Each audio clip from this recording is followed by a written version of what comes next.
السلام علیکم ناظرین، میں ہوں آپ کی ہوسٹ علینا احمد اور آپ دیکھ رہے ہیں ہمارا پروگرام کرٹیکل ریویو۔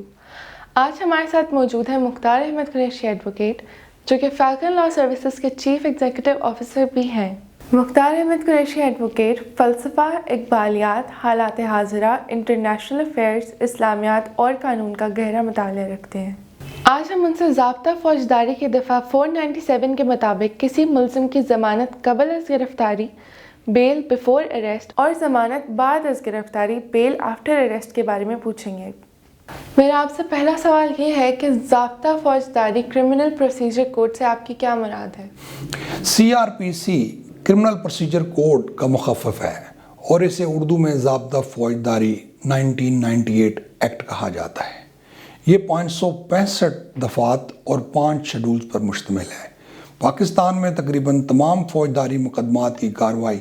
اسی ضابطہ کے مطابق ہوتی ہے، ماسوائے ان مقدمات کے جو کسی مخصوص قانون کے تحت قائم کیے گئے ہوں، جن میں ان مقدمات کو چلانے کا ضابطہ تحریر ہو۔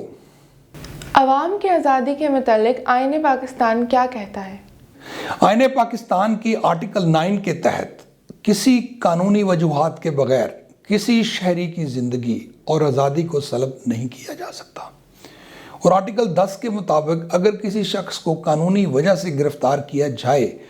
تو اسے فوراً اس بات سے آگاہ کیا جائے کہ اسے کیوں گرفتار کیا گیا ہے اور اسے اپنی مرضی کے وکیل سے مشورہ کرنے کا مکمل حق حاصل ہونا چاہیے۔ اور آرٹیکل 10A کے تحت کسی بھی شہری کے بنیادی حقوق اور ذمہ داریوں کے تعین یا کسی فوجداری جرم کی صورت میں اسے فیئر ٹرائل کا موقع فراہم کیا جائے گا۔ اعلیٰ عدالتوں نے بھی اپنے کئی فیصلوں میں لکھا ہے کہ بلا جواز کسی شہری کو بعد از گرفتاری پر رہا نہ کرنا ایک انتہائی سنجیدہ قدم ہے۔ میرا اگلا سوال آپ سے یہ ہے کہ جب کوئی مظلوم کسی قابل دست اندازی پولیس جرم میں گرفتار ہو جائے تو کیا قانون میں ایسی کوئی رعایت دی گئی ہے کہ جس سے وہ رہا ہو کر اپنے مقدمے کی پیروی کر سکے؟ جی ہاں، ضابطہ فوجداری کی دفعہ 497 کے تحت قانونی طور پر گرفتار کیے گئے کسی بھی شہری کی ضمانت پر رہائی ممکن ہے۔ اس سے پہلے کہ ہم دفعہ 497 کی مزید تہ میں جائیں، ہمیں یہ سمجھنا بھی ضروری ہوگا کہ قابل دست اندازی جرائم کو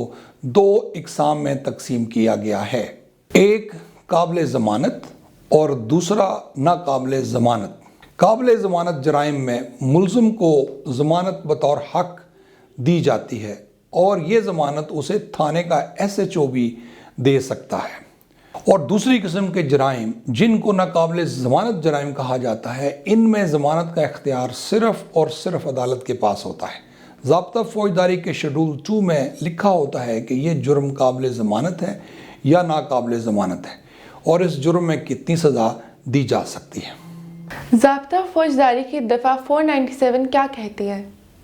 ضابطہ فوجداری کی دفعہ 497 ناقابل ضمانت جرائم سے ہی ڈیل کرتی ہے۔ اس دفعہ کی شق نمبر 1 میں ناقابل ضمانت جرائم کو 2 اقسام میں تقسیم کیا گیا ہے، ایک وہ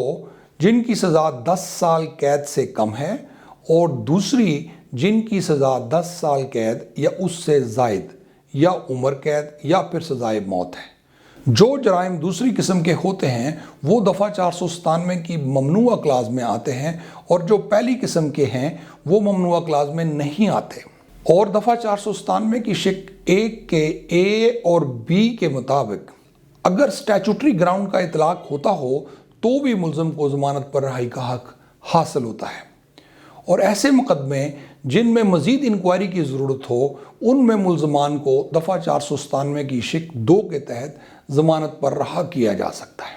ملزم کی ضمانت پر رہائی کے لیے اگر یہ ثابت کر دیا جائے کہ bail of I D on behalf of police یا کمپلیننٹ، یعنی کہ مدعی اور پولیس کی بدنیتی ثابت کر دی جائے تو بھی ضمانت لینے میں آسانی ہو جاتی ہے۔ ماتحت عدالتوں میں ملزمان کو ضمانت پر رہا کرنے کے معاملے میں کیا روایات ہیں؟ جی، آپ نے ایک کافی مشکل سوال مجھ سے پوچھا ہے، لیکن میں کوشش کروں گا کہ میں اس کا جواب عام فہم زبان میں دے سکوں۔ قانون کے مطابق ضمانت بعد از گرفتاری کی درخواست اس جرم کے مقدمہ سننے والی ابتدائی عدالت میں ہی دی جا سکتی ہے، یعنی اگر ایف آئی آر مقدمہ تعزیرات پاکستان کی دفعہ 406 کے تحت درج کیا گیا ہو تو یہ مقدمہ مجسٹریٹ کی عدالت میں ہی چلے گا۔ ضمانت بعد از گرفتاری کی درخواست بھی ہمیں مجسٹریٹ کی ہی عدالت میں دینی ہوگی، اور اسی عدالت کو مکمل اختیار حاصل ہوتا ہے کہ وہ ملزم کو قانون کے مطابق ضمانت پر رہا کرے۔ لیکن یہ روایت عام ہے کہ تعزیرات پاکستان کی دفعہ 406 جس میں مجرمانہ خیانت سے خرد برد کی گئی مالیت کے اعتبار سے عدالتیں ضمانت دینے میں ہچکچاتی ہیں۔ مثال کے طور پر اگر مالیت 14-15 لاکھ روپے سے زیادہ ہے تو مجسٹریٹ کی عدالت مکمل اختیار ہونے کے باوجود بھی ضمانت نہیں لیتی اور صرف سیشن عدالت میں ہی ضمانت ملتی ہے۔ اس طرح اگر مالیت 50 لاکھ سے زیادہ ہو تو شاید سیشن کورٹ بھی ضمانت نہ دے، اور اسی طرح منشیات کی مقدمات میں 9C کی صورت میں اگر منشیات کی مقدار 1200 گرام یا اس سے کم ہو تو شاید سیشن جج ضمانت لے لے، لیکن 1150 گرام سے اوپر تو ضمانت کے لیے ہائی کورٹ ہی جانا ہوگا۔ اور اس طرح ہائی کورٹ اپنے پاس تمام اختیارات ہونے کے باوجود 1300 گرام سے اوپر کی مقدار پر عام طور پر ضمانت نہیں لیتی۔ ایف آئی آر کے متن کو پڑھ کر سب وکلا کو اندازہ ہو جاتا ہے کہ اس ملزم کی ضمانت مجسٹریٹ کی عدالت سے ہوگی یا پھر سیشن کورٹ سے یا پھر ہائی کورٹ سے ہی ملے گی، لیکن پھر بھی ضمانت کی درخواست ابتدائی سماعت کی عدالت میں ہی دینی پڑتی ہے۔ وہاں نوٹس ہوتا ہے، ریکارڈ منگوایا جاتا ہے اور پھر دونوں اطراف کے وکلا بحث کرتے ہیں اور ضمانت پھر خارج ہو جاتی ہے، اور اس پروسیس میں 15 سے 20 دن کا عرصہ لگ جاتا ہے، اور پھر اس کے بعد آرڈر کی مصدقہ نقل لیں اور پھر اگلی عدالت میں ضمانت کی درخواست دیں، اور وہاں بھی یہی پروسیس، نوٹس ہوگا، ریکارڈ آئے گا، دونوں اطراف کے وکیل بحث کریں گے اور پھر ضمانت جو ہے خارج ہو جائے گی، اور پھر اسی طرح ہی ہائی کورٹ جانا ہوگا، اس میں بھی سیشن کورٹ سے مصدقہ نقل کی آرڈر کی کاپی لینی ہوگی، اور یہ سارا پروسیجر جو ہے دوبارہ سے کرنا ہوگا۔ اس سے نہ صرف ملزمان اور مدعیان کو مالی نقصان ہوتا ہے اور ذہنی کوفت کا شکار ہونا پڑتا ہے، بلکہ عدالتی نظام پر بھی خواہ مخواہ بوجھ پڑتا رہتا ہے اور اصل مقدمات التوا کا شکار رہتے ہیں، اور مزید یہ معاشرے میں وکلا اور نظام عدل کی تضییق کا باعث بنتا ہے۔ اس لیے قانون ساز اداروں سے گزارش ہے کہ وہ اس بابت ایسی قانون سازی کریں کہ انصاف کا عمل شفاف اور تیز ممکن ہو سکے۔ حالانکہ اعلیٰ عدلیہ اپنے فیصلوں میں اس بات کا ذکر کئی بار کر چکی ہے کہ الزام کی سیریسنس اس کی ضمانت پر اثر انداز نہیں ہونی چاہیے۔ اس سلسلے میں ایک مشہور case Rana Sanaullah versus state criminal miscellaneous number 70510B ایک نظیر کے طور پر استعمال کیا جا سکتا ہے، لیکن اگر اس کے باوجود اگر ماتحت عدالتوں نے الزامات کی سیریسنس کو ملحوظ خاطر رکھتے ہوئے غیر ذمہ داری سے ہی کام کرنا ہے تو پھر الزامات کی سیریسنس کے مطابق ضمانت کے لیے ابتدائی عدالت کا تعین بھی کر دیا جائے، تاکہ اس روایت کا خاتمہ ہو سکے کہ ایک میکینیکل طریقے سے ضمانت کی درخواستیں داخل ہوتی رہیں اور پھر خارج ہوتی رہیں اور عدالتوں کا قیمتی وقت ضائع ہوتا رہے، اور اس طرح بدعنوانی ہونے کے امکانات کو بھی نظر انداز نہیں کیا جا سکتا۔ ویسے تو عدالت عظمیٰ نے اپنے فیصلے PLD 217 سپریم کورٹ 733 کے پیرا 11 میں صاف صاف کہا ہے